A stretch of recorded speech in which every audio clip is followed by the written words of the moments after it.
Dimana kalian kalau sudah keluar dari rumah majikan, keluar rek, ojo nunggoni di omah majikan. Kamu finish kontrak aja bisa difitnah, apalagi kamu yang ngebreak. Apakah salah majikan? Ya enggak juga. Karena gini loh, bekerja jadi di dalam rumah tangga itu sangat sulit sekali loh. Karena ya kita harus sadar itu rumah mereka. Suka nggak suka mereka tetap akan mengatakan kita salah. Nggak ada benernya kita itu kerja di rumah majikan, itu nggak ada benernya. Bagaimanapun kita itu orang luar. Sebaik apapun majikan sama kita, tetap kita orang luar. Nggak mungkin mereka ngakuin kita sebagai keluarganya. Iya, kamu masih sehat, masih bisa dipakai.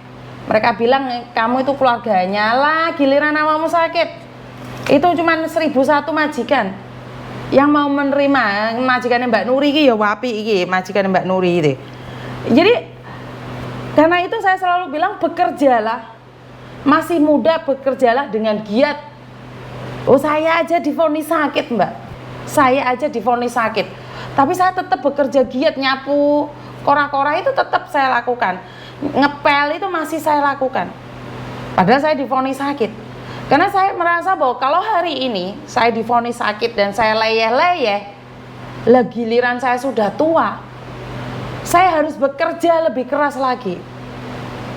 Miss Yuni, saya itu punya anak yang males, nggak pingin bekerja. Terus aku sebagai orang tua itu selalu ngirimin uang saya itu ke dia, karena saya khawatir kalau dia tidak bisa makan. Nggak ada masalah. Masih muda males nggak masalah. Masih muda pingin turu tok nggak ada masalah. Masih muda nggak pingin bekerja nggak ada masalah. Ya, masih muda males tidak ingin kerja nggak ada masalah. Tapi kamu di hari tuanya harus bekerja keras. Karena kamu di usia muda sudah leyeh-leyeh. Giliran tua, kamu harus bekerja keras untuk melanjutkan kehidupanmu. Tapi bagi kalian yang saat ini masih muda bekerja keras, keras dan sangat keras, maka kalian bisa menikmati di hari tua kalian dengan lebih baik lagi. Itu bagi yang setuju ya. Bener nggak teman-teman? Jadi bagi yang setuju, katakan yes, yes, saya yes. Maksud saya adalah kalau masih muda ya udah nggak apa-apa, boleh. Tapi ya jangan salahkan dunia saat sudah tua kalian harus masih bekerja. Di usia 50, 60 harusnya sudah menikmatin apa yang kalian cari di usia muda. Di usia tersebut kalian harus bekerja keras. Tapi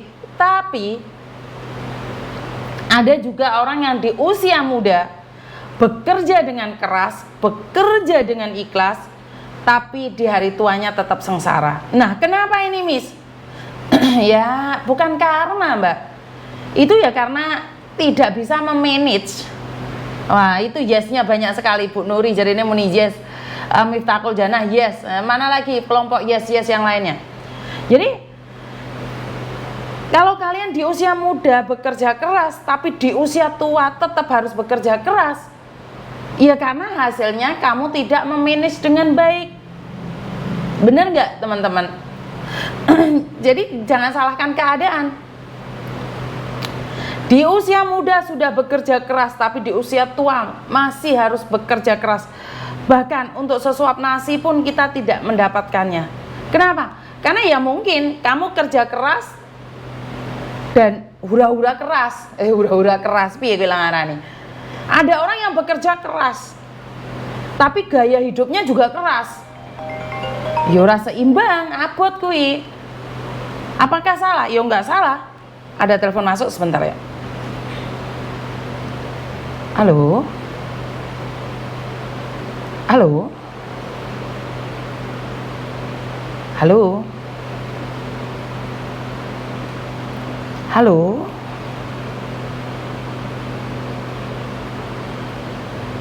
Halo. Duh. Sejak kasus itu telepon gak kena. Saya telepon balik lagi tadi sinyalnya.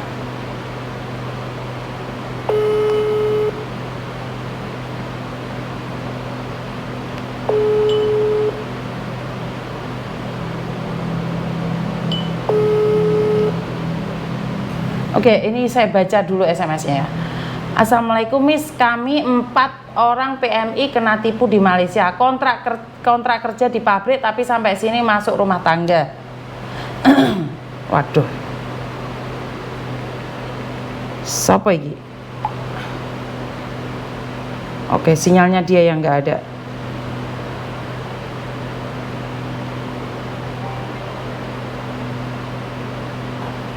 Halo? Halo? Sinyalnya mereka yang nggak ada, Mbak. Jadi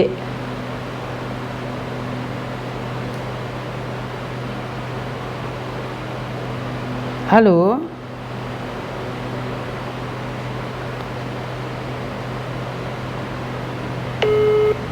Jadi nggak tahu nih di Malaysia masih belum bisa berbicara. Halo? Selamat pagi, Miss. Iya, selamat pagi. Bisa minta tolong, Miss, mau cerita sedikit tentang kakak saya, Miss. Oke, tapi sampean tahu kan Miss Yuni lagi live nih sekarang. Jadi hati-hati, jangan pernah Ya, menyebut. saya tadi, ya itu tadi pernah, ya tadi saya lihat live-nya Miss juga. Oke, jadi tahu kan aturan mainnya. Jadi jangan pernah menyebut nama Ya. siapapun, termasuk namamu sendiri karena saya Ya. tidak ingin setelah viral kalian minta take down. Oke, ada apa ini Mas? Ya. Kalau boleh tahu. Ini loh, Miss, itu kan kakak saya yang di Hongkong sudah ada 1 tahun ini kok nggak ada kabar beritanya, keluarga, suami, anaknya nanya-nanyain saya, kok kasihan sama anaknya. Ini saya mau minta tolong, itu kalau ngecekkan di Hongkong itu apa masih ada di situ apa enggaknya, itu apa bisa, Miss, ya? Oke, Kemarin itu teman istri, gimana, Miss? Oke, lanjutkan. Nah, terus? Kan kemarin teman istri saya kan tanyakan di agennya, katanya kan pindah ke agen, tapi agennya kan kita nggak tahu ikut agen siapa, kan nggak tahu. Jadinya kita itu mau memastikan apa dia masih ada di Hongkong apa tidaknya, itu gimana mesti ya caranya? Pertama sampean harus datang ke PT dulu, memastikan. Oh, ke PT yang pertama yang Betul. diberangkatkan dulu ya? Iya, kan dia masih Oh, 1 iya, tahun. Masih tanggung jawabnya PT. Belum sudah, Miss. Dia di Hongkong sudah sekitar 5 tahun, tapi hilang kontak sama keluarga ini masih 1 tahunnya ini.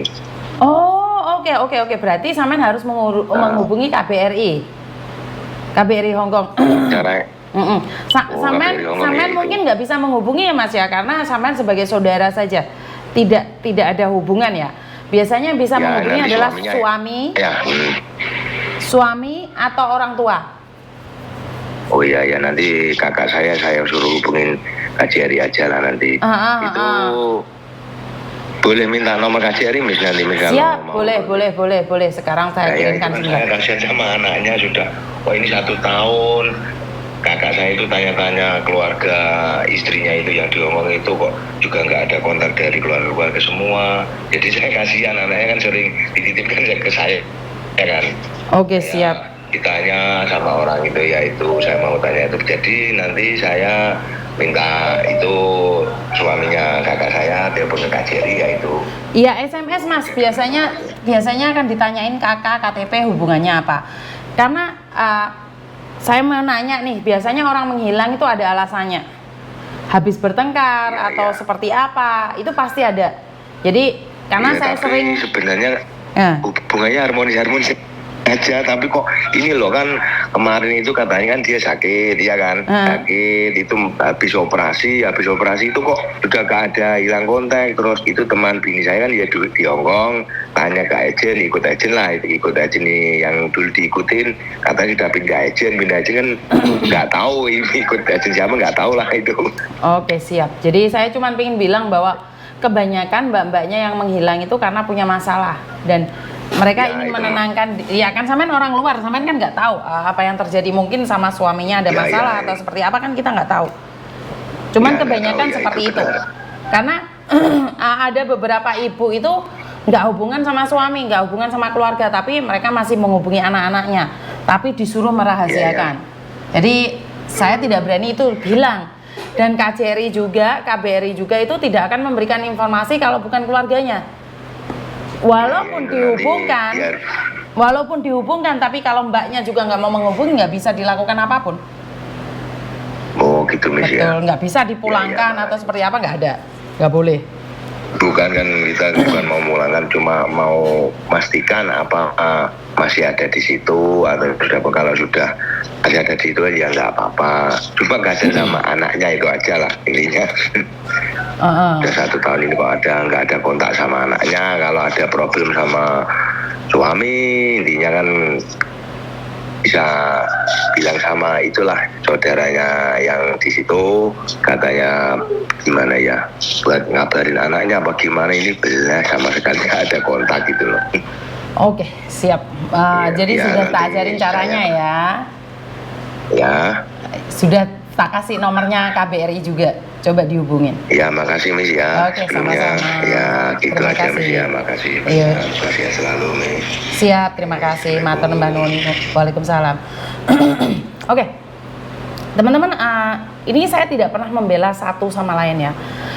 Kalau kalian terjadi pertengkaran dengan suami, jangan pernah tidak menghubungi anak-anakmu. Kasihan anak-anakmu. Tapi saya juga nggak bisa percaya 100% dengan keluarga yang ada di Indonesia. Soalnya sering itu suami ngomong istrinya tidak menghubungi istrinya seperti ini seperti itu, tapi ternyata suaminya sendiri yang nggak bisa dipegang omongannya. Ternyata suaminya hura-hura atau suaminya nggak jelas. Akhirnya si mbaknya ini menghilang. Ini disadari atau tidak? Ini terjadi ya. Ini terjadi dan nyata. Banyak sekali para istri itu menyembunyikan dirinya sendiri untuk mencari ketenangan sendiri. Dan akhirnya kalau sudah lari dari suami, kalau dia kuat iman, dia akan tenang sendiri. Seperti salah satu anak buah saya. Dia itu menghilang dari keluarganya 9 tahun. Keluarganya mencarinya di saya, tapi saya tidak bisa membongkar keadaan dia seperti apa dan bagaimana. Jangankan itu Mbak, ini ada satu cerita, boleh percaya atau tidak.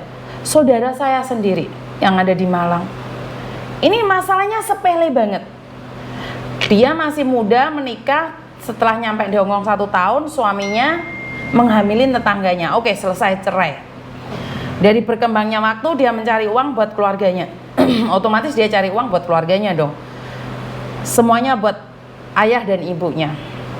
Dari perjalannya waktu, si ayah ini meninggal dunia.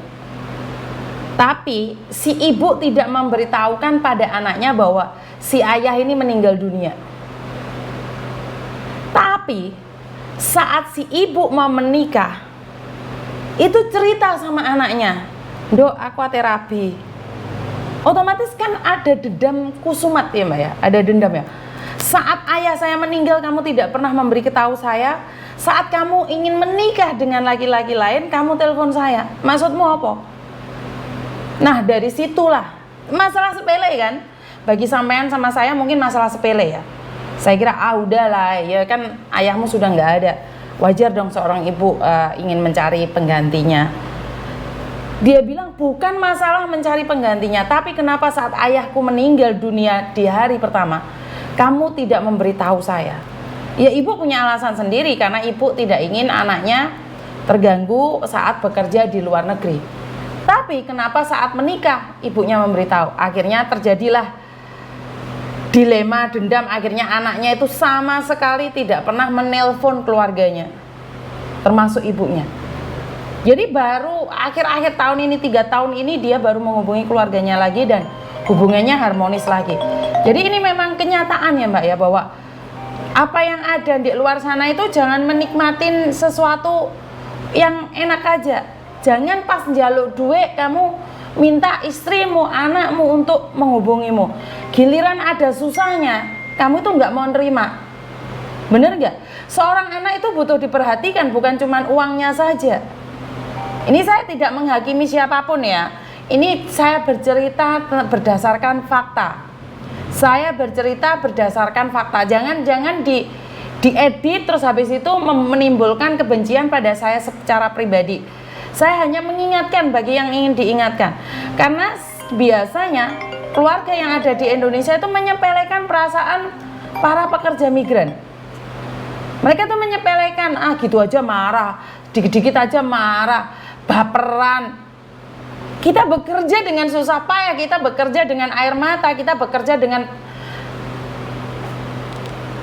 emosi, kita bekerja dengan mental yang sangat jatuh sekali. Saat minta dukungan dari suami, saat minta dukungan dari keluarga, kalian taunya uang. Kalian cuma taunya nih beli sapi, ini beli rumah, ini beli tanah.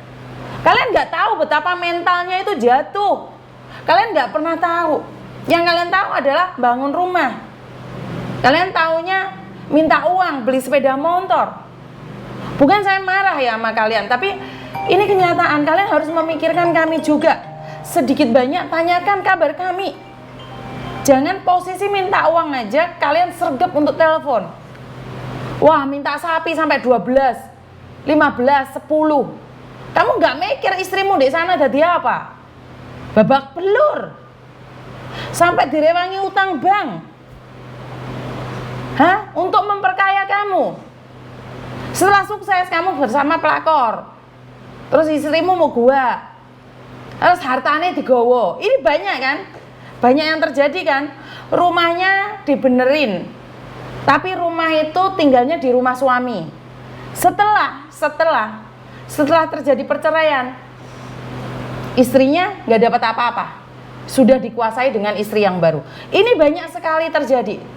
Jadi buat teman-teman, saya tidak mengizinkan kalian menghilang dari keluarga. Tapi lihat anakmu itu aja. Mungkin kamu boleh marah sama suami, kamu boleh marah sama siapapun, tapi jangan marah sama anakmu. Ini pesan saya ya. Iya Miss, betul itu, padahal andai mereka paham kami di sini itu butuh perhatian. Saya cuma ingin mengatakan, iya, kita itu semua butuh perhatian kok. Paham gak sih? Bukan kami mencempelekan ya, awakmu kerja di omah, duit untuk piro, kami bekerja di luar negeri, duit piro.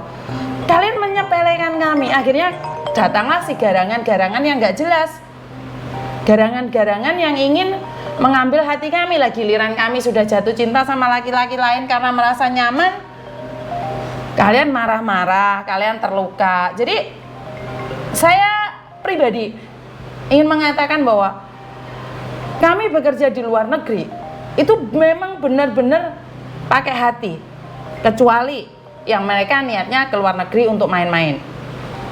Itu aja ya, karena teleponnya banyak yang masuk sebentar. Halo. Halo, Mbak, di sini. Weh, suaraku coba pentol nih dia.